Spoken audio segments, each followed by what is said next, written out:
neste começo de junho com Arimatea Souza. Boa noite, Ari. Muito boa noite, Anchieta. Boa noite a você, telespectador do Itararé Notícias. Neste final de semana, o governador João Azevedo, além de anunciar o esboço do planejamento para a fase de pós-isolamento social, ele também fez críticas às farpas políticas que tem recebido nos últimos dias em função dessa fase que a Paraíba e o Brasil enfrentam. João Azevedo disse que as suas decisões e a do governo que dirige estão fundamentadas em razões técnicas e que nem de longe ele tem no seu horizonte o processo eleitoral deste ano, nem muito menos interesses imediatos do mercado. Nesse caso do mercado, foi certamente uma resposta a setores econômicos que têm feito críticas renovadas ao fato de a Paraíba ainda permanecer nesse estágio de isolamento social, envolvendo praticamente todas as atividades econômicas. O governador disse que a sua prioridade é salvar vidas e que essa é a etapa e a prioridade que o seu governo tem que enfrentar nesse momento atual. Da parte do Ministério Público Federal, sediado em Campina Grande, existe um apelo desde o final de semana para que os municípios existentes em torno de Campina Grande adiram a esse feriadão, a essa paralisação das atividades que Campina Grande está desenvolvendo, está adotando até a próxima quarta-feira.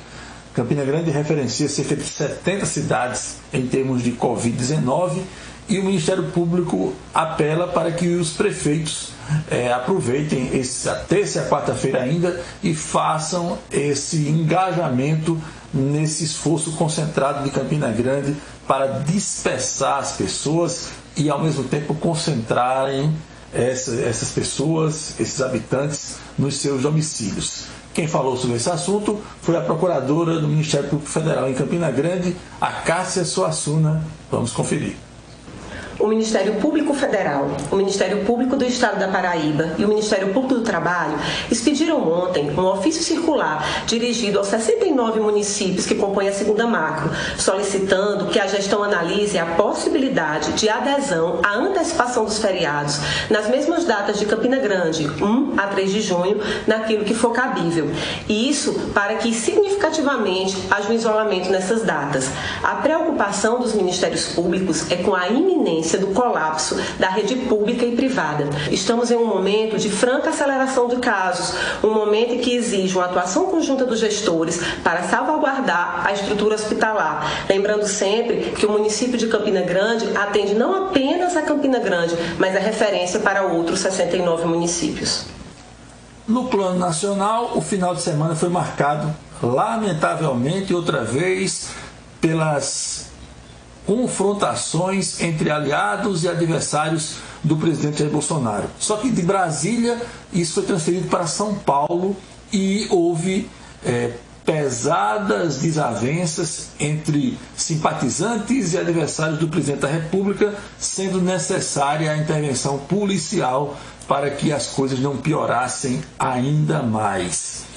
No final de semana também, de forma surpreendente, o ministro mais antigo do Supremo, Celso de Mello, enviou aos seus colegas da Corte, da Suprema Corte, um manifesto alertando-os de que é preciso resistir à destruição da democracia que, segundo Celso de Mello, está em curso atualmente no país. Segundo ele, é preciso dar um não ao desenho, a insinuação de uma nova ditadura militar no país. Celso de Mello geralmente é muito comedido e esse alerta que ele fez aos colegas de corte é um sintoma da gravidade desse momento que o país atravessa. Mas o presidente Bolsonaro segue ampliando a sua base de sustentação no Congresso Nacional. O presidente que defendia a nova política e que era preciso alijar da vida pública os partidos pragmáticos, os partidos que só pensam em cargos, fez mais 2 gestos na direção do famoso Centrão, esse agrupamento de partidos existentes na Câmara Federal e que se constitui uma espécie de divisor de águas lá na Câmara Federal, no seu plenário. Partidos que integram o Centrão, sempre vão lembrar: PSD, PTB, Solidariedade, Republicanos, o antigo PRB, o PL, o antigo PR. E nessa rodada foi nomeado para a presidência do Fundo Nacional de Desenvolvimento da Educação, o FNDE, o chefe de gabinete do senador Ciro Nogueira. Ciro Nogueira é senador pelo Piauí e é o presidente nacional do Progressistas. Portanto, o seu chefe de gabinete vai assumir o FNDE.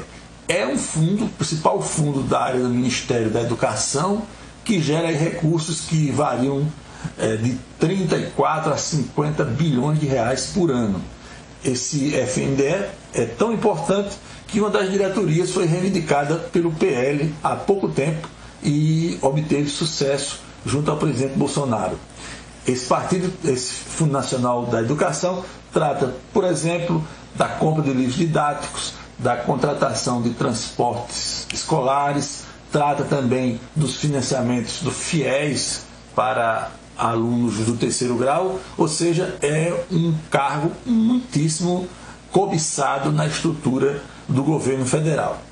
E ainda também deve sair de amanhã para quarta-feira, no Diário Oficial da União, a mudança no comando do Banco do Nordeste. A gente já havia falado disso aqui no Itararé Notícias. Essa troca de comando no Banco do Nordeste deverá ser consumada ainda esta semana, saindo o atual presidente do BNB, Romildo Rolim, para a entrada de Alexandre Borges Cabral.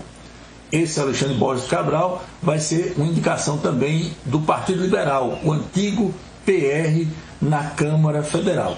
É também um posto muito cobiçado em termos de Nordeste. Tanto o BNB como o DENOX, presidência do DENOX, são cargos muito almejados na estrutura do governo federal em termos de região Nordeste. Por hoje é só, muito boa noite e até amanhã.